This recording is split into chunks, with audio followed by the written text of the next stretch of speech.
विद्यार्थी मित्रांनो, आपण आज या लेक्चरमध्ये युरोपियन युनियन हा टॉपिक अभ्यासणार आहोत किंवा युरोपियन आर्थिक संघ किंवा समुदाय हा घटक किंवा हा टॉपिक अभ्यासणार आहोत.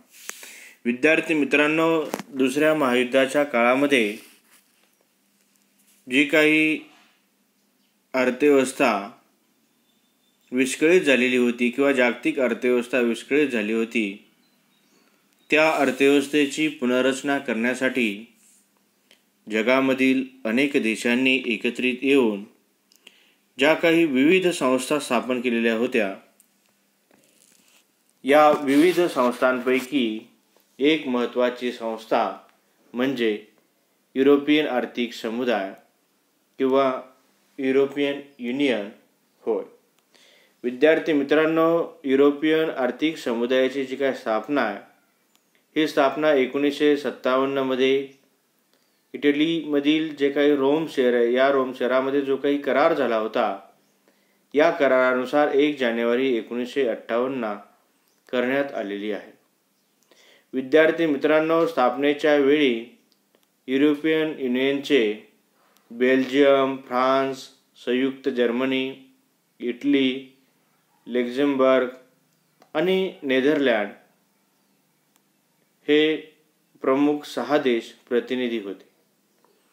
विद्यार्थी मित्रांनो, 1973 मध्ये आयर्लंड, डेन्मार्क आणि ब्रिटन या युरोपियन युनियनमध्ये समाविष्ट झाला. त्यानंतर 1981 मध्ये ग्रीस आणि 1984 मध्ये पोर्तुगाल आणि स्पेन हे देश युरोपियन युनियनचे सदस्य बनले. विद्यार्थी मित्रांनो, आज जर आपण युरोपियन युनियनची सदस्य संख्या पाहिली तर ही सदस्य संख्या 28 एवढी आहे किंवा युरोपियन युनियनमधील सदस्य 28 देश आहेत. विद्यार्थी मित्रांनो, 1995 पासून या युरोपियन आर्थिक संघास युरोपियन युनियन म्हटले जाऊ लागले किंवा युरोपियन संघ असे म्हटले जाऊ लागले. विद्यार्थी मित्रांनो, या युरोपियन युनियनमध्ये समाविष्ट असणारे जे काही 28 देश आहेत, या 28 देशांचे किंवा प्रत्येक 28 देशामध्ये वापरले जाणारे चलन हे युरो आहे. आणि अशा युरोपियन युनियनचे जे काही मुख्यालय आहे किंवा हेडक्वार्टर आहे, ते बेल्जियम या ठिकाणी असल्याचे आपल्याला पाहायला मिळते. विद्यार्थी मित्रांनो, युरोपियन युनियनमध्ये किंवा युरोपियन समुदायामध्ये सहभागी होण्यासाठी सदस्य देशांना प्रामुख्याने 2 अटींची पूर्तता करावी लागते. युरोपियन युनियनमध्ये जो काही सभासद होणारा देश आहे, हा सभासद होणारा देश युरोपियन असला पाहिजे.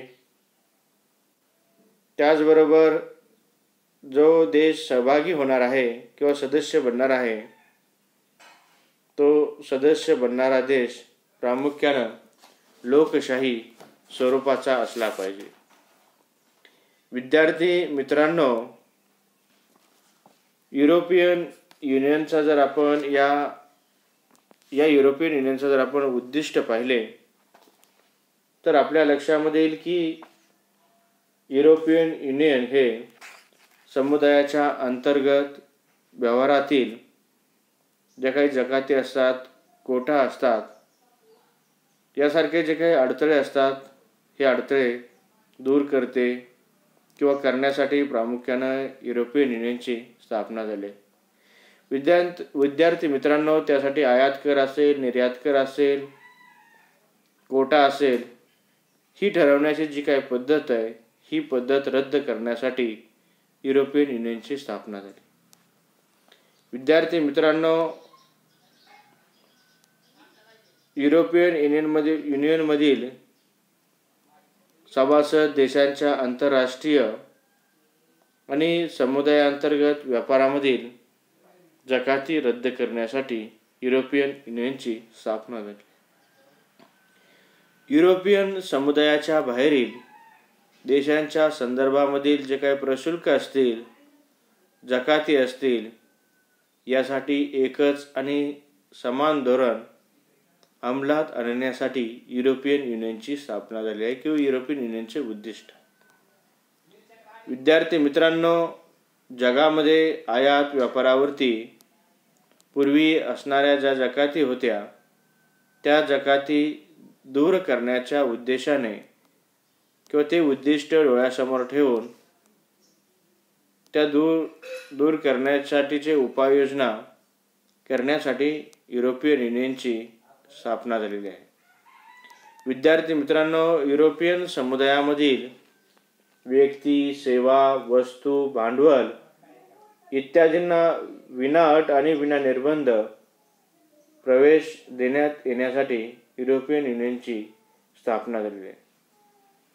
कृषी उत्पादन असेल, त्यांची विक्री असेल, यासाठी समुदायामधील सभासद देशात समान धोरण ठरवण्यावर आणि स्वीकारण्यावर भर देण्यात आलेला आहे. विद्यार्थी मित्रांनो, समुदायाअंतर्गत व्यापारामध्ये जी काही अनिष्ट स्पर्धा निर्माण होत असते, ही व्यापारामध्ये होणारी जी काही अनिष्ट स्पर्धा आहे, ही अनिष्ट स्पर्धा निर्माण होऊ नये याच्याकडे लक्ष देण्याच्या उद्देशाने युरोपियन युनियनची स्थापना झाली. विद्यार्थी मित्रांनो, युरोपियन समुदायामधील सभासद देशांनी समुदायाबाहेरील देशांशी व्यापार करताना समुदायाच्या वतीने व्यापारासंबंधी सुसंगत धोरण राहील यावरती भर देणे असेल, सभासद देशांच्या व्यवहारतोलातील असमतोल दूर करणे असेल, शक्यतो व्यवहारतोलामध्ये जो काही असमतोल निर्माण होत असतो तो होणार नाही यासाठी प्रयत्न करणे असेल, समुदायातील कायद्यामध्ये एकसारखेपणा आणून समुदायाचे आर्थिक व्यवहार करत असताना अंतर्गत समस्या निर्माण होणार नाहीत याकडे लक्ष देणे असेल, यासारख्या अनेक उद्दिष्टाने किंवा उद्दिष्ट डोळ्यासमोर ठेवून या युरोपियन युनियनची स्थापना झालेली. विद्यार्थी मित्रांनो, यानंतर आपण युरोपियन युनियनचे जे काही संघटन आणि व्यवस्थापन आहे हे पाहूया. विद्यार्थी मित्रांनो, युरोपियन युनियनच्या संघटनामध्ये आणि व्यवस्थापनामध्ये युरोपियन काउन्सिल असेल, मंत्री परिषद असेल, अध्यक्ष असेल, युरोपियन सभा, न्यायालय, आर्थिक आणि सामाजिक परिषद, सल्लागार समिती, युरोपियन कमिशन, उच्च अधिकार यांचा समावेश होत असतो. विद्यार्थी मित्रांनो, सुरुवातीला आपण युरोपियन काउन्सिल पाहू. विद्यार्थी मित्रांनो, प्रत्येक सभासद राष्ट्राचा एक प्रतिनिधी किंवा मंत्री हा युरोपियन युनियनच्या युरोपियन काउन्सिलवरती काम करत असतो आणि काउन्सिल मार्फत आवश्यक असणारे जे काही कायदे हे कायदे यामध्ये बनवले जातात. त्यानंतर मंत्री परिषदेचा विचार केला तर मंत्री परिषदेकडे सरकारचे जे काही धोरण आहे हे सरकारचे धोरण ठरवण्याची जबाबदारी देण्यात आलेली आहे. आणि अशा मंत्री परिषदेची जी काही बैठक आहे ही बैठक महिन्यातून किमान एकदा बोलवली जात असते. त्यानंतर पुढचा घटक आहे अध्यक्ष. विद्यार्थी मित्रांनो, युरोपियन काउन्सिलच्या सदस्यातूनच एकाची युरोपियन काउन्सिलचा अध्यक्ष म्हणून 6 महिन्यासाठी निवड करण्यात येत असते किंवा केली जाते. त्यानंतर पुढचा घटक आहे युरोपियन सभा. विद्यार्थी मित्रांनो, युरोपियन सभेला राष्ट्रीय संसदेसारखी भूमिका ही बजावावी लागत असते आणि जे काही युरोपियन युनियनचे संदर्भात असणारे महत्त्वाचे निर्णय या सभेकडून वेळोवेळी घेतले जात असतात. पुढचा घटक आहे न्यायालय. विद्यार्थी मित्रांनो, युरोपियन युनियनमधील जे काही सभासद राष्ट्रांचे विविध क्षेत्रांशी म्हणजे उदाहरणार्थ कृषी क्षेत्र असेल किंवा इतर क्षेत्रांशी संबंधित जे काही वादविवाद असतात या वादविवादावरती निर्णय देण्यासाठी न्यायालयाची स्थापना करण्यात आलेली आहे. पुढचा घटक आहे आर्थिक व सामाजिक परिषद. विद्यार्थी मित्रांनो, या परिषदेमध्ये गुंतवणूकदार, कामगार, ग्राहकांचे प्रतिनिधी असतात आणि ते त्याच्यावरती निर्णय घेत असतात. पुढचा घटक आहे सल्लागार समिती. विद्यार्थी मित्रांनो, युरोपियन युनियनमधील महत्त्वाच्या विषयावर संघटन आणि मार्गदर्शन करण्यासाठी सल्लागार समितीची स्थापना करण्यात आलेली आहे किंवा केली जात असते. पुढचा घटक आहे युरोपियन कमिशन. विद्यार्थी मित्रांनो, संकुचित विचारानं समाज हिताला बाधा निर्माण करणाऱ्या समस्येकडे लक्ष देण्यासाठी युरोपियन कमिशनची स्थापना करण्यात आलेली आहे. यानंतर उच्च अधिकरण. विद्यार्थी मित्रांनो, युरोपियन आर्थिक समुदायाशी किंवा युरोपियन युनियनशी निगडीत सर्व समस्यांची सोडवणूक करण्यासाठी आणि धोरणात्मक निर्णय घेण्यासाठी, त्याचबरोबर सोडवलेल्या समस्या किंवा घेतलेले निर्णय यांची अंमलबजावणीचे कार्य करण्याचे काम ही समिती करत असते. यानंतर विद्यार्थी मित्रांनो, आपण आर्थिक समुदायाची कार्य पाहू. विद्यार्थी मित्रांनो, या आर्थिक युरोपियन समुदायाची किंवा युरोपियन युनियनची विविध प्रकारची कार्य आहेत. तर त्याच्यामधील आपण महत्त्वाची कार्य पाहूयात. पहिलं कार्य आहे की सामान्य शेती धोरण ठरवणे. विद्यार्थी मित्रांनो, युरोपियन आर्थिक समुदायातील सभासद देशांच्या कृषीविषयक समान धोरण ठरवण्याचे कार्य युरोपियन युनियन करत असते. या धोरणामध्ये शेती उत्पादनाची आधारभूत किंमत निश्चित करणे असेल, शेतकऱ्यांना उत्पादन वाढीसाठी प्रोत्साहन देणे असेल, उत्पादनाच्या दर्जाकडे लक्ष देणे असेल, सभासद देशांमध्ये कृषी उत्पादनाचा मुक्त व्यापार चालण्यावरती लक्ष देणे असेल. या धोरणाचा फायदा युरोपियन सभासद देशातील मोठ्या शेतकऱ्यांनाच मिळतो आणि लहान शेतकऱ्यांना त्याचा फायदा होत नाही. त्याचबरोबर उत्पादनाच्या ज्या काही किमती उच्च पातळीवरती निश्चित केल्या जात असल्याने ग्राहकांना उच्च किमतीची झळ सहन करावी लागते. शेतीविषयक धोरणामुळे दूध, मांस आणि दारूचे जे काही उत्पादन आहे हे उत्पादन वाढवले जाईल याकडे लक्ष देणे, जे यासारखी कार्य याच्यामध्ये केली जातात. पुढचं कार्य आहे की सामान्य मत्स्य धोरण. युरोपियन आर्थिक समुदायातील सभासद देशांना सन 1971 मध्ये सामान्य मत्स्य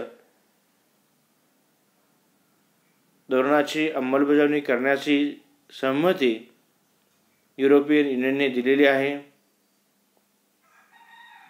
युरोपियन चलनविषयक संघाचा विचार केला तर मार्च 1979 मध्ये युरोपियन चलनविषयक संघाची स्थापना करण्यात आलेली आहे.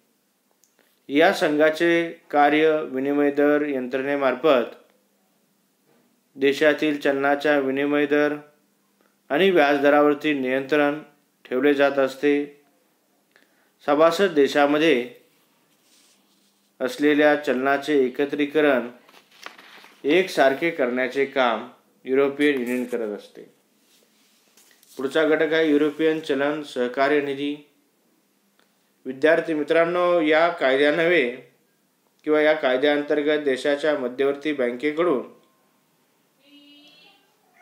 चलनविषयक सहकार्य केले जाते. देशाची मध्यवर्ती बँक ही युरोपियन युनियनचे समाशोधन गृह म्हणून काम करत असते.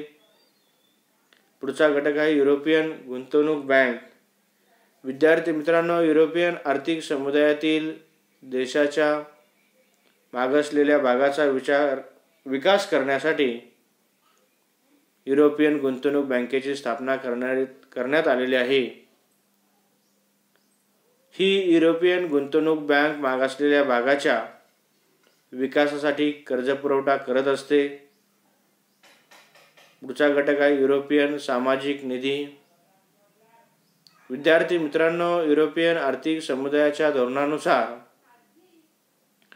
उद्योग बंद पडल्यामुळे श्रमिक आणि कामगारांवरती बेकार राहण्याची वेळ आली असेल तर बेकार कामगारांना रोजगार मिळवून देण्यासाठी युरोपियन सामाजिक निधी स्थापन करण्यात आलेला आहे। सामाजिक निधीचा उपयोग व्यावसायिक प्रशिक्षण देण्यासाठी आणि दारिद्र्य निर्मूलन करण्यासाठी केला जात असतो। पुढचा घटक आहे युरोपियन प्रादेशिक निधी। मागासलेल्या भागाचा विकास करण्यासाठी युरोपियन आर्थिक समुदायाने 1958 मध्ये प्रादेशिक निधी स्थापन केलेला आहे। या निधीतून मागासलेल्या भागामध्ये उद्योग वाढीसाठी आवश्यक असणाऱ्या ज्या काही पायाभूत सुविधा आहेत, या पायाभूत सुविधा निर्माण केल्या जात असतात। तसेच उद्योगांच्या विकासासाठी सेवा पुरवण्यासाठी निधीतून कर्ज दिले जात असते। पुढचा घटक आहे घटक गतिशीलता। विद्यार्थी मित्रांनो, युरोपियन समुदायाच्या सभासद देशांमध्ये भांडवलाबरोबरच उत्पादन घटकामध्ये गतिशीलता निर्माण केली जात असते। विद्यार्थी मित्रांनो, यासारखी अनेक कार्य युरोपियन युनियनच्या माध्यमातून केली जात असतात किंवा युरोपियन युनियन करत असते। धन्यवाद।